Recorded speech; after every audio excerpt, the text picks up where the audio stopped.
La ville de Kinshasa fait face depuis plusieurs semaines à des embouteillages persistants qui compliquent fortement les quotidiens des habitants. Dans plusieurs communes, des usagers dénoncent des retards répétés, des trajets interminables à un impact direct sur les activités professionnelles. Selon de nombreux témoignages, un déplacement estimé à 30 minutes peut désormais prendre jusqu'à 1h30, voire même 3 heures aux heures de pointe. Les habitants du district de Tchangou affirment que rejoindre les centres-villes est devenu un véritable défi, certains étant contraints de parcourir de longues distances à pied pour arriver à temps au travail. Face à la situation, le gouvernement provincial dirigé par Daniel Bumba affirme multiplier les stratégies et contrôles routiers pour tenter de fluidifier la circulation. Mais sur le terrain, de nombreux Cunois estiment que les mesures prises restent insignifiantes. Pour un problème d'Italie, embouteillage na banzela na Kinshasa, tu évites ni toko lobela.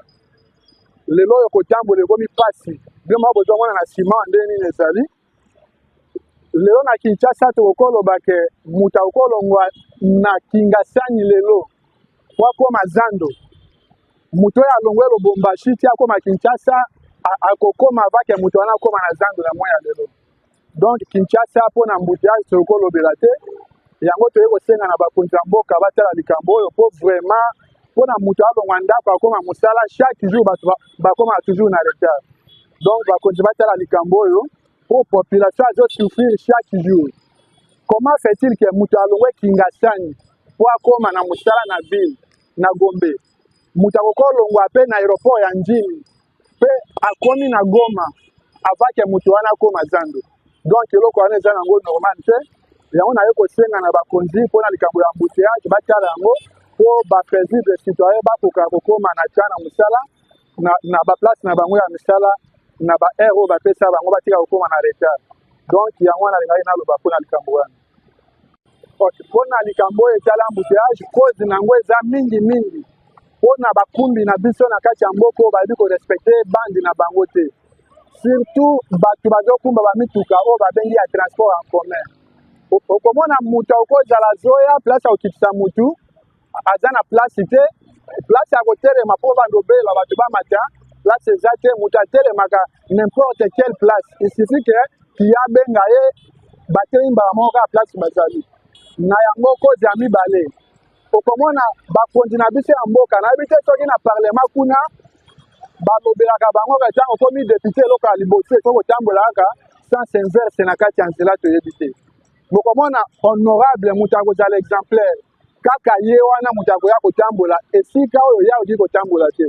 Na yango bakonzi ya mboka bacolonel bamajor bagénéraux bango tout baza bato bazoseme trouble na balabala mpona kotambola nde eza à la base ya bambouteillage na ville ya Kinshasa na moya lelo. Merci beaucoup. Si biso na ville ya Kinshasa bambouteillage ezoleka makasi tozotambola na ville ya Kinshasa, gouverneur ya mboka gouverneur de la ville ya Kinshasa anosaki ba brigade oyo bazali kotambola na ville ya Kinshasa pour que basisa embouteillage pour que balandela bamakambo ya mikanda mpe permis. Mais depuis premier jour oyo banosaki bango babima na terrain pour que basala makambo ya permis ya contrôle, mais ti lelo depuis jour wana embouteillage ezalaki te, totambolaki nzela kitoko ezalaki vraiment bien, totambolaki tosepelaki makasi. Mais journal lelo kobanaka ya mokolo wana oyo elekaki wana si kobanda lelo tokompona te bambouteillage eleki makasi, bambouteillage vraiment pas moyen. Ok kota ponga bi embouteillage changu kutu koloba te. Donc toyebi te gouverneur ya ville ya Kinshasa Daniel Bumba zela biso solution. Tozosomba bamikanda na biso te biso bamikanda tozosomba.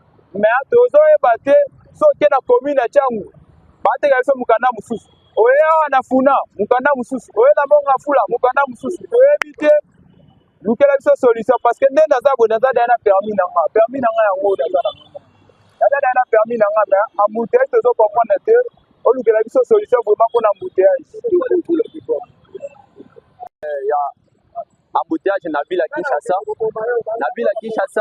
embouteillage eza presque partout na banzela nyonso eza na ba grand devant eza na ba petit devant ezala na baraccourci banzela kati tozali komona embouteillage mais na cause ntango tolandeli tomoni ke na banzela kati banzela eza na mabulu banzela ebukani yango wana tomoni ke mabulu wana nde ezokreye embouteillage sikoyo so tozongi na bagrand boulevard eza na mabulu te nzela eza normal mais tozali kose retrouve kati ya ba embouteillage tozoyeba te soit selon remarque oyo biso tozomona biso bamontar tomoni ke remarque oyo ya causerie ya embouteillage eza premièrement bato oyo batie bango na nzela mpona kolandela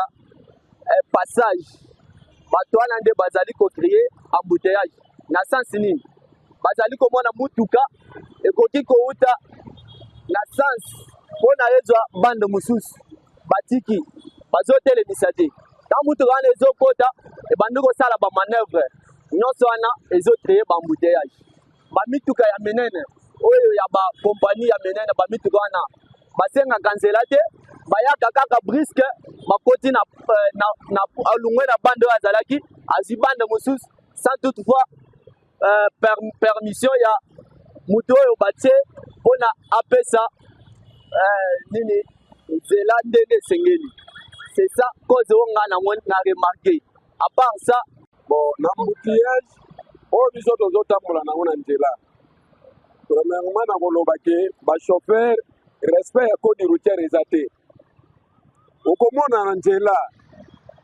il faut barécupérer 4 à 5 bande tokotambola ndenge nini sengeli bachauffeur barespecte respect ya code routière bakoki kozwa 2 bande 3 bande batikeli bamotard comme ça ke tozwa passage tokende mpo na biso na kati ya ville province ya Kinshasa po embouteillage esili il faut babengelaka biso bagare républicain baya kotelema na nzela esengeli biso moko nano population tozala na volonté ya bato toza komema bango tozala na volonté ya kotambola soki torespecte kaka respect ya code routière ya babandi oyo eza na nzela tokozala na problème ya embouteillage na nzela te bachauffeur ya 207 bachauffeur ya bakete ya bamotard je pense que motard soki aye akuti chauffeur akoti na bande ya bapiéton motard pa ye akoti mpe na bande ya bapiéton mais soki barespecte batikela biso petit prince oyo ya moke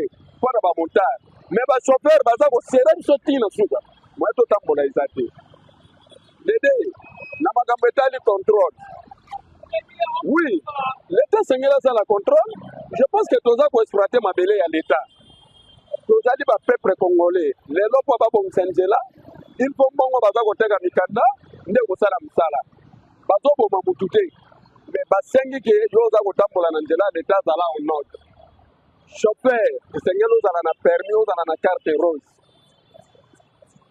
permis ezali lokola passeport na biso bachauffeur banda na mituka ntina bamotard eza eloko moko ya mabe te soki balobi nosomba permis eza eloko ya mabe te ezali esengo mpo na biso bachauffeur je pense que permis soki oza nango chauffeur soki problème ezwami eloko ya liboso apres kotuna yo identité ya papa mama mboka présente biso badocument na yo soki oza nango te oza po chauffeur esengeli azala na permis na ye azala na carte rose soki leta bimisi mikanda na ye apesaka biso temps nakoki koloba epa na biso bamotard naza koloba en général leta asungi biso quand même ntango akoya kobanda contrôle na ye soki akangi yo doki ozali na ozofilme moto na nga okomona badocument na nga ngoyo nasombi badocument leta filme moto na nga. Parmi les causes évoquées figurent notamment le non-respect du code de la route, le mauvais stationnement des véhicules des transports en commun, la circulation en sens interdit et la dégradation de plusieurs voiries urbaines. La population appelle désormais à une implication renforcée des autorités nationales et provinciales ainsi que des services de régulation routière afin de trouver des solutions durables et permettre aux Kinois de circuler sans inquiétude dans la capitale congolaise.